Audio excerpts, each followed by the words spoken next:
Can I rob a second of your life? I think I just did, and you couldn't do anything about it. You just blinked and you lost a second to me. And that is exactly what conditions like Alzheimer's or Parkinson's will do to the life of your loved ones. They will rob them of a normal life. They wouldn't be able to move, run, remember, or dance like before. And the sad part is that there's so little we can do about that. We can diagnose them, of course, but at very late stages. Not to mention preventing or curing them is a whole other story. We know there's a very strong connection between these conditions and a molecule called dopamine. Dopamine is a very special chemical compound found in our brains and is in charge of taking messages from one part of the brain to the other part. It should be found in a very specific level in our brain, but in the people with those conditions, the level is either really high or really low.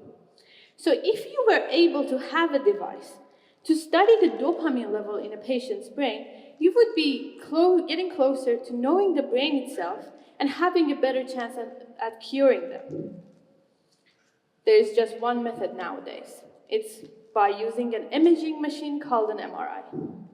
MRI is super expensive.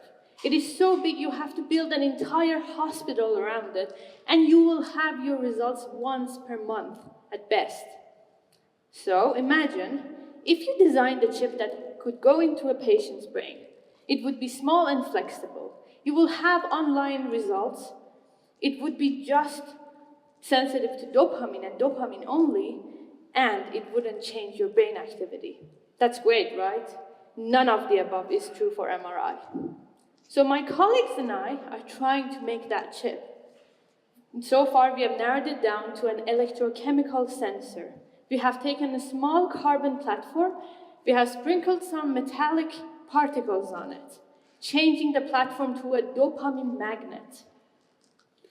The shape and size of those particles will change, and the dopamine magnetism will change with it.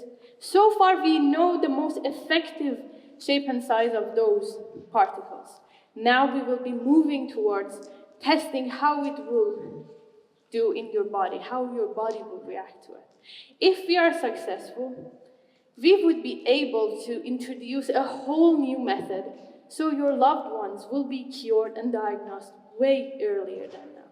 So they would be able to run, move, remember, and dance like before.